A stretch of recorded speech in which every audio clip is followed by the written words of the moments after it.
ہمارے چینل کو سبسکرائب کریں اور بیل آئیکن دبائیں۔ اشهد ان لا اله الا الله وحده لا شريك له ونشهد ان سيدنا ومولانا محمدا عبده ورسوله اما بعد فاعوذ بالله من الشيطان الرجيم بسم الله الرحمن الرحيم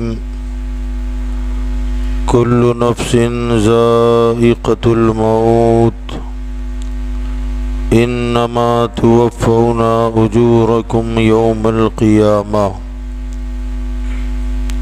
صدق الله مولانا العلي العظيم وبلغنا رسوله النبي الأمين المتين الكريم۔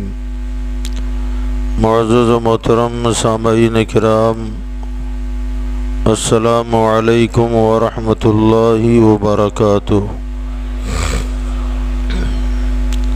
ان اللہ وملائکتہ یصلون علی النبی یا ایہا الذین آمنوا صلوا علیہ وسلموا تسلیما۔ اللهم صل على سيدنا ونبينا ومولانا محمد وعلى آله وأصحابه وبارك وسلم صلاة وسلاما عليك يا رسول الله صلى الله تعالى عليه وسلم۔ عزیزان ملت اسلامیہ، قرآن مجید کی ایک آیت کریمہ کا مختصر سا حصہ ہم نے تلاوت کیا، جس میں اللہ تعالی اپنی قدرت کاملہ کا قانون بتا رہا ہے۔ کل نفس ذائقۃ الموت، ہر نفس کو، ہر جان کو موت کا مزہ چکھنا ہے۔ انما توفون اجورکم یوم القیامہ،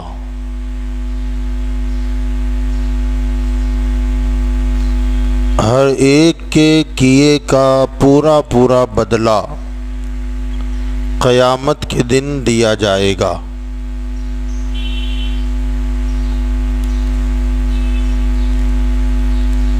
ہم اور آپ دنیا میں آئے ہیں تو ایک نہ ایک دن ہمیں اور آپ کو اس دنیا سے رخصت ہونا پڑے گا۔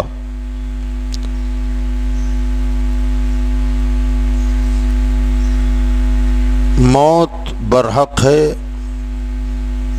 اس سے کسی بھی شخص کو انکار نہیں ہو سکتا۔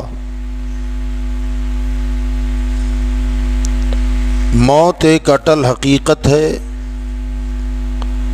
اور کسے کب موت آئے گی اس کا علم اللہ جانتا ہے، اور اس کے بتانے سے اس کے محبوبین کو اس کا علم ہوتا ہے کہ کون کب اور کہاں مرے گا۔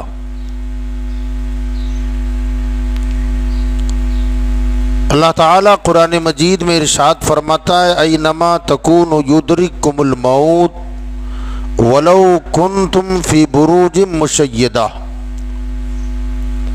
کہ اگر تم بڑے بڑے برج بنا لو، قلعے تعمیر کر لو،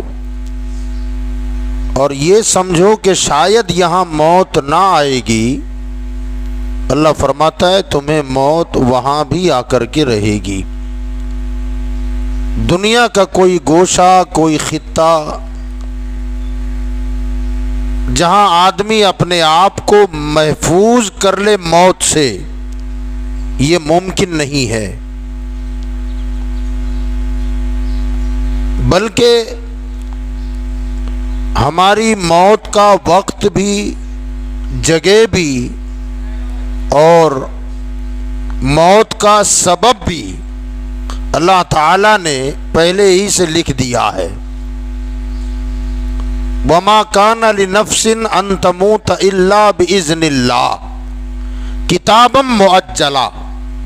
اللہ فرماتا ہے کہ ہر ایک کی جو موت کا وقت ہے، جب بھی کوئی بندہ مرتا ہے وہ ایسے ہی نہیں مرتا، بلکہ فرمایا بِإِذْنِ اللہ، حکم اللہ کا ہوتا ہے اور فرشتہ اپنا کام کرتا ہے۔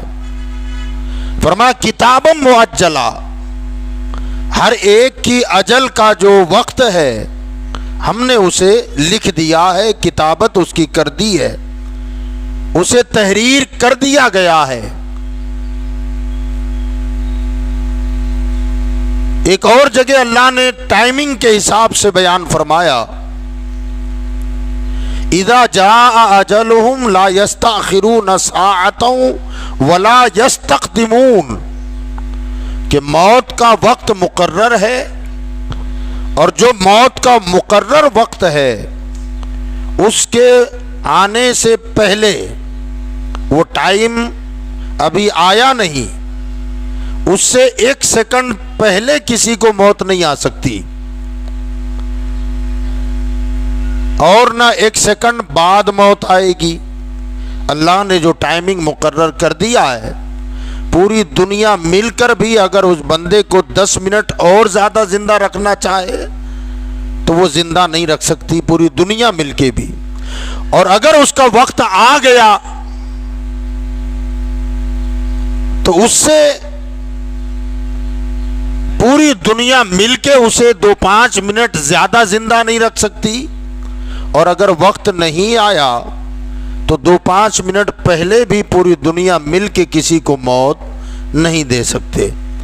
اس کا جب وقت آئے گا تو پوری میڈیکل سائنس کی طاقتیں دھری کے دھری رہ جاتی ہیں اور آدمی جانے والا چلا جاتا ہے۔ یاد رکھیے گا، مرنا ہم سب کو ہے، ہم سے پہلے بھی لوگ مرے، ہمیں بھی مرنا ہے۔ اگر اس کا ہم جائزہ لیں تو مرنے والے تو مر جاتے ہیں اور گھر کے بقیہ افراد، خاندان والے روتے بلکتے ہیں۔ عموماً یہ ہوتا ہے کہ فلاں باپ کے مرنے پر اس کے بیٹے بہت زیادہ روئے، ماں مری تو اولاد روئی، اولاد مر گئی تو ماں باپ روئے۔ مگر حقیقت یہ ہے کہ مرنے والوں پر کوئی نہیں روتا، رونے والے اپنے آپ پر روتے ہیں۔ بیوی شوہر کے مرنے پر روتی ہے، مگر کیا شوہر کے لیے روتی ہے؟ بیوی مر گئی، شوہر روتا ہے، مگر کیا واقعی وہ بیوی کے لیے روتا ہے؟ بوڑھا باپ جوان بیٹے کو کھو دیتا ہے، روتا ضرور ہے، مگر کس کے لیے رویا؟ شوہر کا انتقال ہو گیا، بیوی رو رو کے آسمان سر پہ اٹھا لیتی ہے، مگر اس کے الفاظ خود بتاتے ہیں کہ وہ کس کے لیے رو رہی ہے۔ آپ تو چلے گئے، ہمارا کیا ہوگا؟ یہ بچوں کا کیا ہوگا؟ یہ کاروبار کا کیا ہوگا؟ یہ تجارت کا کیا ہوگا؟ ہر کوئی اپنی کہانی سنا رہا ہے۔ تیری عمر تھی جانے کی، ابھی سے چلا گیا۔ آج تک میرے کانوں نے نہیں سنا کہ کوئی یہ کہہ کے روتا ہو کہ تم تو مر گئے، تمہارا قبر میں کیا ہوگا؟